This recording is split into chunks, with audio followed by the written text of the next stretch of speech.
ओम अज्ञानतिमिरन्धस्य ज्ञानाञ्जनशलाखया चक्षुरुन्मीलितं येन तस्मै श्रीगुरुवे नमः। नमो ओम विष्णुपदाय कृष्णप्रेष्ठाय भूतले श्रीमते भक्तिवेदान्तस्वामिनिति नामिने। नमस्ते सरस्वती देवे गौरवाणी प्रचारिणे निर्विशेषा शून्यवादी पाश्चात्य देशतारिणे। जय श्री कृष्ण चैतन्य प्रभु नित्यानंद श्री अद्वैत गदाधर श्रीवासदि गौर भक्त वृंद। हरे कृष्ण कृष्ण कृष्ण हरे हरे, हरे राम राम राम हरे हरे। हरे कृष्णा। तो आज से हम नया अध्याय प्रारंभ कर रहे हैं। चौथे स्कंद का 23वां अध्याय है ये। तो इससे पहले पृथु महाराज ने किस प्रकार से अपने कर्तव्यों का पालन किया एक राजा के रूप में, वो सब हमने कथा में सुना। अब पृथु महाराज अंत में अपना अंतिम चरण जीवन का वो कैसे बिताते हैं। एक महान व्यक्ति जब वो अपने भौतिक कर्तव्यों का पालन करता है, वो किस प्रकार से करता है वो हमने देखा। सब कुछ, अपना राज्य, अपना परिवार, सब कुछ उन्होंने भगवान को समर्पित करके ही अपना भौतिक कर्तव्य पूरा किया। और अब वो अपने जीवन के अंतिम चरण में है, तो वो अब अपना जीवन किस प्रकार से बिताते हैं और जीवन की सफलता को प्राप्त करते हैं, ये हम पृथु महाराज के जीवन से सीख पाएंगे। तो जब उन्होंने देखा कि अब उनकी उम्र जो है हो गई है, अब वो सक्रिय रूप से अपने राज्य को संभालने में भाग नहीं लेना चाहते थे। हम लोग कहते हैं ना रिटायर्ड लाइफ, मतलब अब ये जो अपने अनेकों प्रकार के राज्य के प्रति उनके जो कर्तव्य थे वो पूर्ण कर लिए थे। भगवान ने उनको जिस कार्य के लिए भेजा था वो पूरा कर लिया था। भगवान ने भगवद गीता में बताया है ना, यदा यदा ही धर्मस्य ग्लानिर्भवति भारत अभ्युत्थानम अधर्मस्य तदात्मानं सृजामि अहम। जब जब धर्म की ग्लानि होती है, या तो भगवान स्वयं आते हैं या भगवान अपने शक्तिवेशा अवतार को या अपने किसी महान भक्त को भेजते हैं धर्म की पुनर्स्थापना के लिए। तो महाराज वेण के समय में जो उनके पिता थे, पूरा धर्म जो है अधर्म में बदल गया था। अधर्म की वृद्धि हो रही थी, कोई यज्ञ नहीं हो पा रहा था, कोई भगवान के लिए कोई तपस्या नहीं कर पा रहा था, कोई दान पुण्य नहीं कर पा रहा था। तो जब भगवान ने इस प्रकार की परिस्थिति देखी, तो भगवान ने पृथु महाराज को इस भौतिक संसार को, ये जो भी अनेकों प्रकार के अवरोध आए थे, धर्म की जो ग्लानि हुई थी, उसको मिटाने के लिए पृथु महाराज को भेजा। तो अब पृथु महाराज ने अपना कार्य समाप्त कर लिया है, दोबारा धर्म की स्थापना कर दी है। और अब वो दिखाना चाहते हैं कि अपने कर्तव्य को पूरा करने के बाद में अपना समय हमें कैसे बिताना चाहिए। तो आजकल हम लोग देखते हैं रिटायर्ड लाइफ लोग जो हैं प्रैक्टिकली किस प्रकार से बिताते हैं। या तो हम लोग देखते हैं कि लोग अपनी जिम्मेदारियों को, भौतिक जिम्मेदारियों को छोड़ते ही नहीं हैं। उनके बेटे बड़े हो गए हैं, उनकी संतान सब जो है बड़ी हो गई है, अब वो जिम्मेदारी ले सकती है और ले रही है। उसके बावजूद भी ये व्यक्ति जो है अपने जिम्मेदारियों को छोड़ने के लिए राजी ही नहीं है।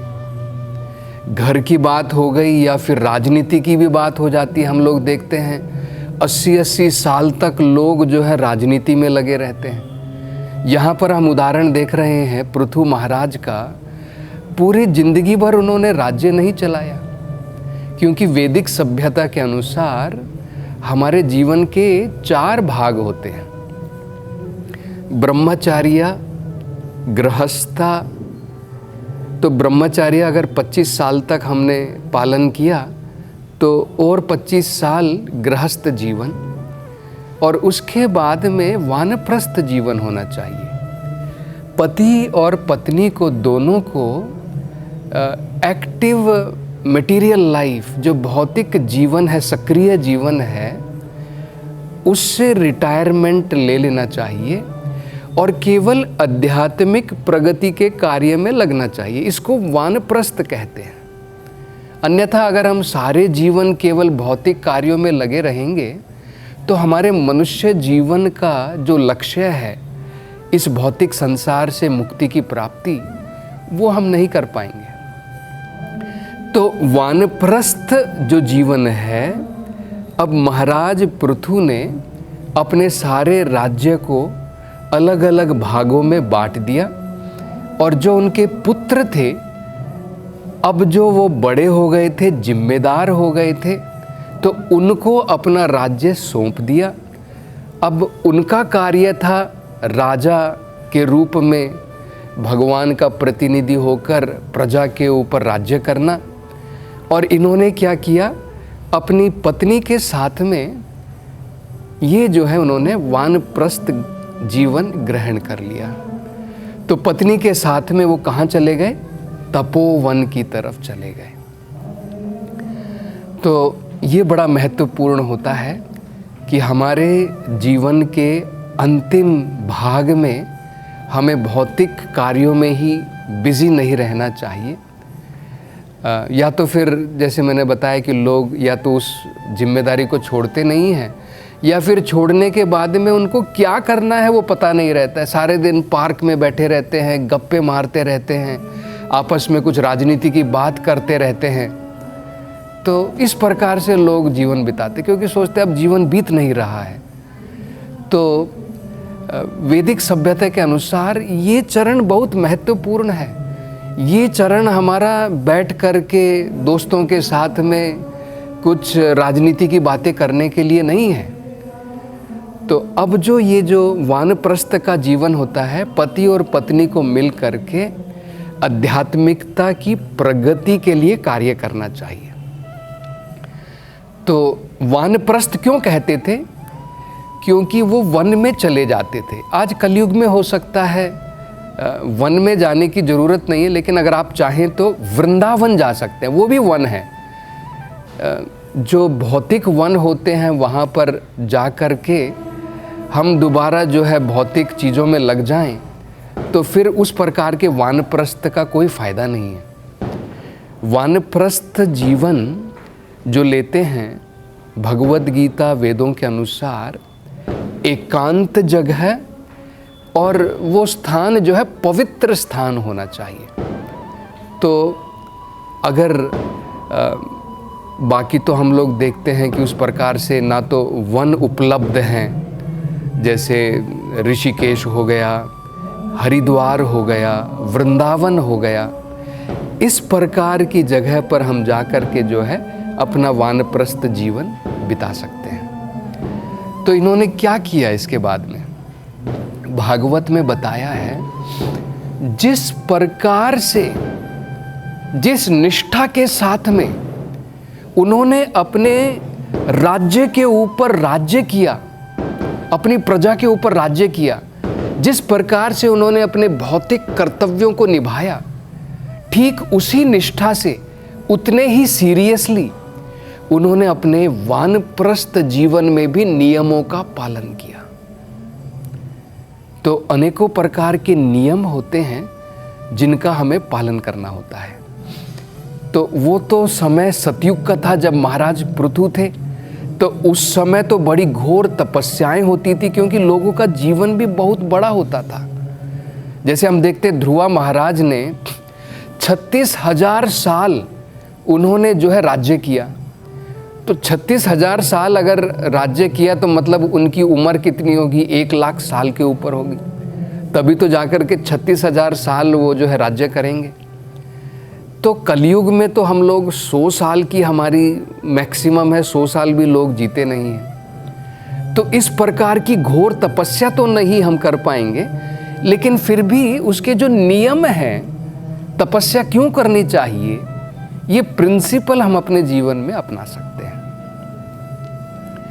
तो जिस प्रकार से उन्होंने बड़ी निष्ठा के साथ में अपने भौतिक कर्तव्य को पूरा किया, उसी निष्ठा के साथ में उन्होंने आध्यात्मिक नियमों का पालन किया वानप्रस्थ के समय में। तो वानप्रस्थ जीवन में क्या नियम होते हैं, ये सब वेदों के अंदर में बताए हैं। तो वन में प्रस्थान कर लिया, पत्नी के साथ में गए। वहाँ पर भागवत में कहा है, कभी तो वो कंदमूल खाते थे, जो पेड़ों के तने होते हैं, पेड़ों की कुछ जड़ें होती हैं जो हम खा सकते हैं। तो या तो वो पेड़ों के कुछ तने जो खाए जा सकते हैं, या उनकी जो जड़ें होती हैं वो खाते थे। कभी कभी उनको फल मिल जाते थे, तो हमेशा तो फल नहीं मिलेंगे, तो जब उनको फल मिल जाते थे तो फल खा लेते थे।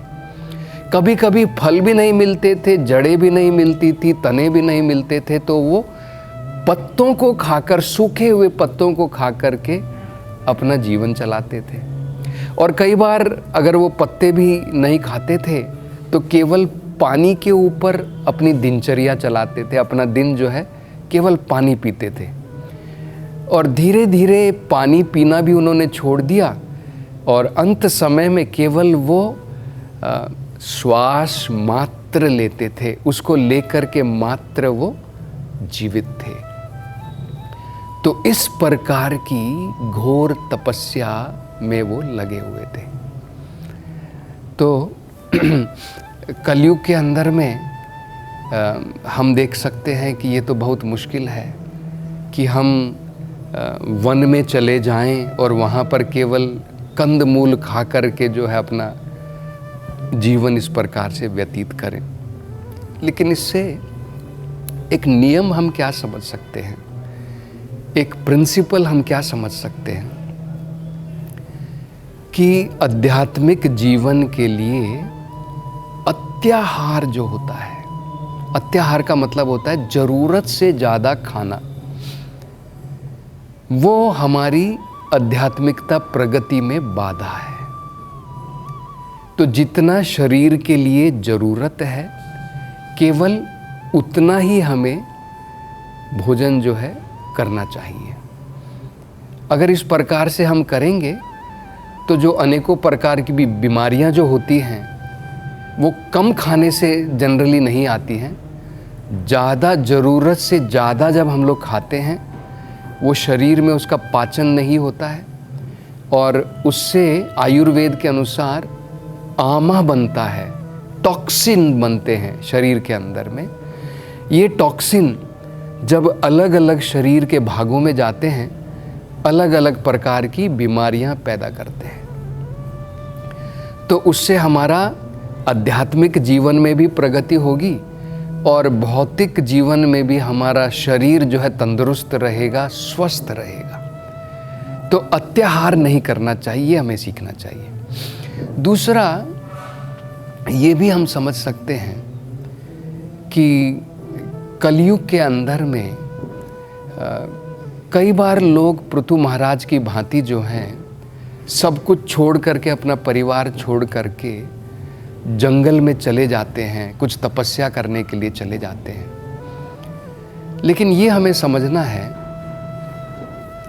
कि जब तक जिस प्रकार की जो तपस्याएं वेदों के अंदर में दी गई हैं, आगे हम ये देखेंगे अगले किस किस प्रकार की तपस्या पृथु महाराज ने की।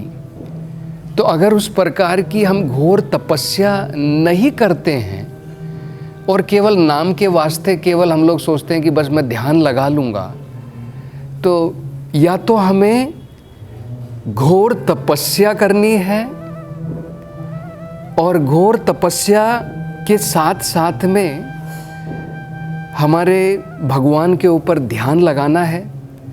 ये दोनों चीज़ें एक साथ होनी चाहिए। केवल हम लोग सोचें कि नहीं बस मैं आंख बंद करके जंगल में जाऊंगा और जो है बस आंख बंद करके भगवान के ऊपर जो है ध्यान लगा लूँगा, और हमारे शहर से किसी से भोजन मंगवा लूँगा, मेरे कोई शिष्य लोग हैं, मेरे कोई भक्त लोग हैं, उनसे कुछ भोजन मंगा लूँगा।